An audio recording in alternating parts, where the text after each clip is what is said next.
going on, folks? Welcome back to another Scum video. I hope we're all doing well. Today, ladies and gents, I want to talk a little bit about the radiation zone. Now, on the live streams, we've built a base near here and we've been going in and out of here for some of our supplies, but there are some precautions to take and there is a few things to go through. So I'm hoping in this video you guys will learn something about the radiation zone, how to prep, and a few little tips and tricks here and there as well.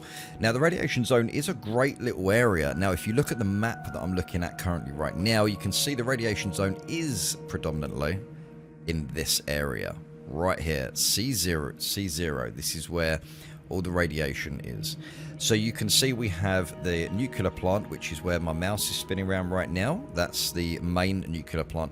And we also have the nuclear city as well, the city that goes along with this plant, which was introduced in 0.85, which is an amazing little city. Not that it has an incredible amount of loot, actually. It has some military areas and some little things you might want to check out. Even a bunker, which makes it a little bit more exclusive, especially if you're you want to go and get some loot and, you know, preferably don't want to have as much interaction as you would in the other bunkers. But there are a few things here that I think we need to talk about. So firstly, obviously at the beginning of the video you would have seen the vintage hazmat suit, which is what I'm wearing now, and obviously you have the modern one as well. So this is the fastest that you can run in a hazmat suit, right? In any hazmat suit you wear, either one, this is the fastest you can run. So you're not going to be able to sprint, you're only going to be able to light jog. Which basically means you're not going to be able to run away from the Zeds, and you don't want to be making noise and attract attention because you're not going to be able to run away. So the first thing I would say is bring something that's going to be able to take down the puppets silently, like an arrow or a crossbow or something like that, or even a weapon that has some form of suppression. Like the MP5 SD is a nice one, or you can even have the AKs and have the suppressors on there as well. So that would be my first tip. Try and stay quiet the whole time you're here, because if you are on a server that has the puppets set up very, very high, then you are going to have some serious issues. Or if that's how the server wants to be, then you still are going to have to use these tips to be able to survive. Okay, so let's have a quick look at the suit itself. So as you can see, the suit here in the corner, it says here 100%, which that is basically the durability of the suit. And you can see right now it's 100% right now. Now that suit will be fully protected all the way down to 80%, right? This also goes for the modern hazmat suit as well. Also, when it goes down to 30% or lower, you are not going to have any protection. At that point, you are most likely going to die unless you can get out of that area. So the best way to repair these suits is to find duct tape. So these duct tapes you can see here, this is how you're going to repair the hazmat suit there. That is pretty much the only way to repair that. Now there are a couple of ways that you are going to be breathing in, or shall I say ingesting radiation. So through your breath, and also through wounds, and the damage to your hazmat suit as well is going to give you a higher radiation presence, because we're in the radiation zone now.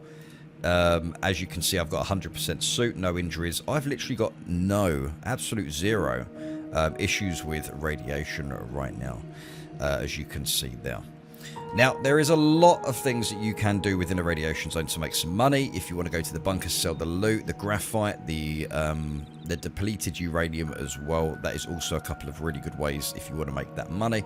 And there's also a uranium container, depleted uranium container you can use, and then you can carry all your uranium in that and then go and sell it as well. We'll get onto the cleaning stuff in just a moment, because obviously we do have soap here. So you will need to prep and bring some soap, duct tape and stuff, and even bandages with you as well, and obviously some ammo for the gun with whatever you're actually using. Now, within the actual C0 sector, you're going to be seeing from the outskirts on the very edges from 0.1 sieverts, because radiation is measured in amounts of sieverts. So 0.1 sieverts all the way up to 60 sieverts. Now, obviously, you're going to find little hot pockets around in certain areas that are going to be more dangerous than others. And the best way to do that is to use a Geiger counter, which you can see here. So if we turn on the Geiger counter, you can see you can see it here, and you can see how dangerous basically some areas are. Some areas are going to go all the way up to the top, and some places are going to be all the way down to 0, which is going to be safer.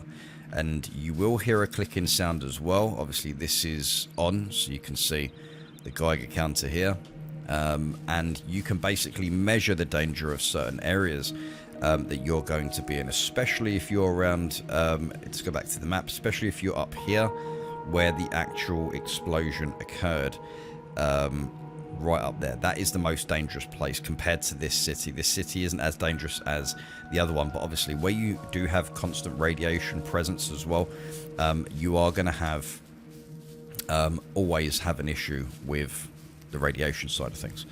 So let's have a look here, and let's turn that off now. And you can see when I've got that on, you can see that you got the radiation presence in all of these items as well. So if we turn that off now, let's put that back into the inventory. Now there is something I didn't actually spawn in, and I wish I did now. In fact, I'm just going to spawn it in now. IO died. Here we go. So if I just spawn these in, you guys are going to see this. I'm currently on a single player. I did just try using the server, but had issues trying to get onto the test server, and I think that's one of the issues that most people are having right now with finding servers and saying that it's not matching the game and or the game version and stuff. So I had everything set up, came back to the computer, and it didn't want me to get on the server. So I was like, okay, so we're going to have to do it here in single player. So these potassium iodide pills, which you can see here, we've got the 8 out of 8, 16 out of 16, 24 out of 24 as well. Now, if you take one of these pills, usually in metabolism, you're going to see untreated, which is radiation presence. Let me see if I can actually get that going now. So obviously I'm in a radiation zone. I've now got no suit on, and there we go. Okay, so we've got the radiation presence. You can see it's 0 out of 0 right now. So if you hold left control over this, 0.1 you can see. So if I take one of these tablets, and then we go back over here, you can see it now at the bottom. It says potassium iodide, 0.0 sieverts effective radiation. So this is how it's going to be helping me basically. But I currently don't have a lot of radiation because I've just taken my suit off. So the potassium iodide will start increasing when it starts showing its effectiveness to the actual radiation as well. So generally when I'm in a radiation zone, I'll take 1 or 2, and then what I'll do is I'll just quickly put the suit back on, and then you can see the radiation presence is going back into recovery. Now, these potassium iodide pills, if you take 1, they will last. So they will stack, but they don't become stronger. So 1 pill will last 30 minutes, 2 pills will last up to an hour. So you can see where that basically goes. And if you go to the bottom left there, you can see the potassium iodide milligram that's obviously being consumed into your system, and we don't have any issues. Now, if you did get attacked by a zombie or an animal or something like that, and you start to have issues with this, which is your percentage of your suit, because obviously when I was saying about the down to 80 is full protection, lower than 30 is no protection, so you kind of have that middle area where you are going to be protected. So you don't want to be getting cut up by zombies because you're going to have issues. So you want a bandage, you want to take your potassium iodide pills if that's the case. And that's something that you guys are going to have to really, really look out for. Now, what I'm going to do, I'm going to just show you something here on the screen, and just so you guys have a general idea of basically what is going on with this. So you have up to C, obviously you will see it in your metabolism in your untreated. You will start to see a C1, C2, C3, and C4. This is basically your dead cells, or dying cells because of the radiation presence. So if you have a C1, you have a high level of dead cells between 5 and 10%. You should see this on the screen now because I'm reading through it as I look at it. So you got the C2 at 10 to 20%, and you got C3 at 20 to 35%, and C4 at 35 to 100%. Now your regeneration rate also depends on the severity as well. So if you got a C1, your regen rate could be up to 0.3%. If you go to C2, 0.2, C3, 0.1, and C4 is 0. So when you do hit C4 on your ARS, because it will show ARS down here, ARS C1, ARS C2. When you hit C4, that's it. You are going to die unless you find radiation pills. Not radiation pills, sorry. You will die unless you find phoenix tears, which we all know can bring you back to life, pretty much, you know, and they're very, very rare and very, very hard to find. So it's something that I think you guys should really keep your eye on, especially when you're running around or you're patching up and you're looting for stuff.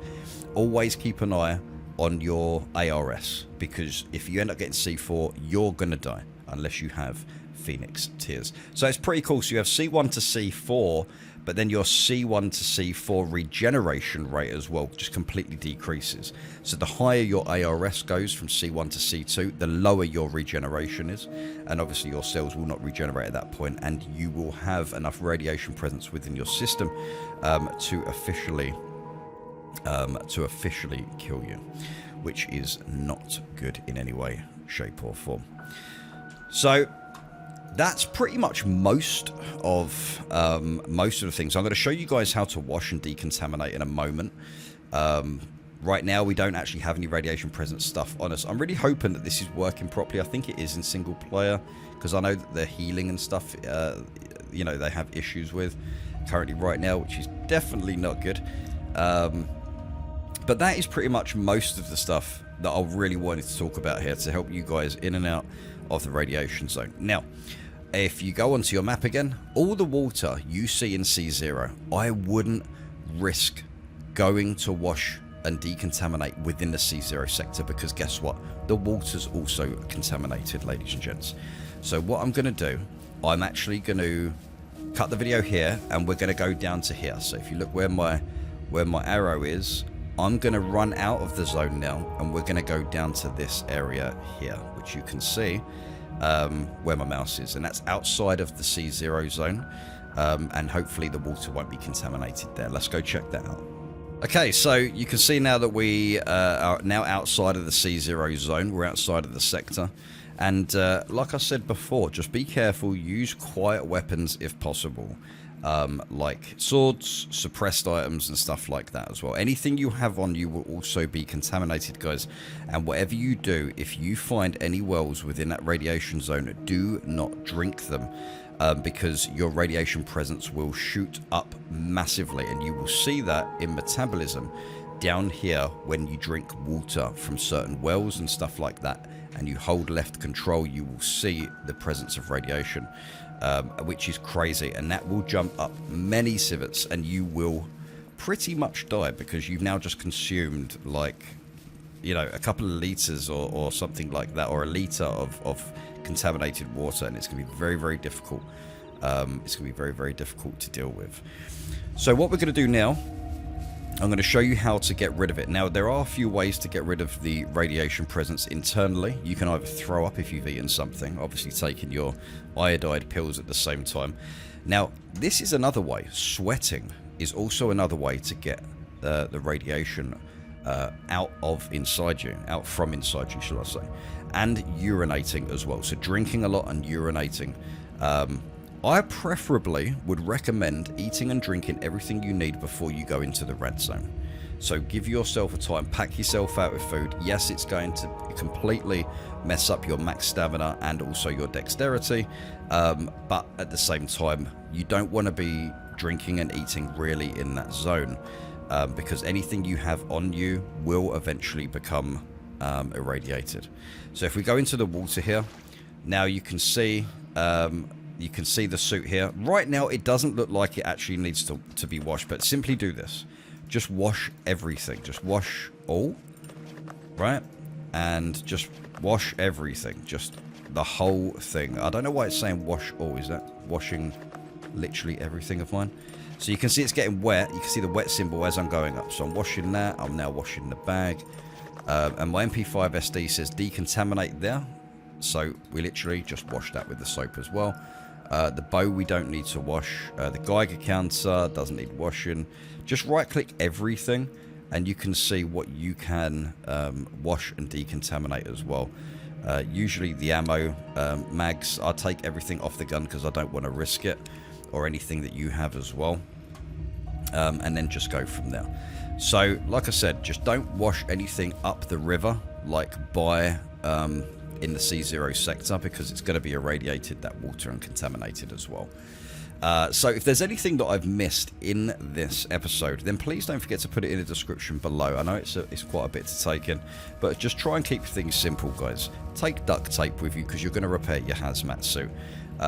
Take weapons that are going to be very quiet because you're not going to be able to run, and also soap that you can wash. You can find soap while you're in there as well, which is great. You know, you can use that because I didn't have an issue with that when I played on a live server the other day. So I'm quite happy with the way that the radiation stuff works right now. Maybe there's going to be more coming in the future, more threats in the city as well, which is going to be quite exciting. So anyway, thank you very much for your time. I appreciate everybody watching the video. Probably going to set this as a premiere for everyone to watch. So you guys are awesome. Thank you very much for your time, and I hope you have a lovely rest of your weekend too. But I just hope that this video does help out a few people who's going to be, you know, for those who aren't knowledgeable on how the radiation works, guys. It's simple as that. Since as on the streams we've been working in and out of the zone just to spice up the gameplay, try something a little different, and it has actually been really fun. So our next challenge is to actually go and get some of that depleted uranium, but it's very challenging considering when you've got a lot of people and you don't have a lot of resources, then it gets a little tight. So with that being said, stay safe, much love, and I'll catch you guys in the next one. Take care.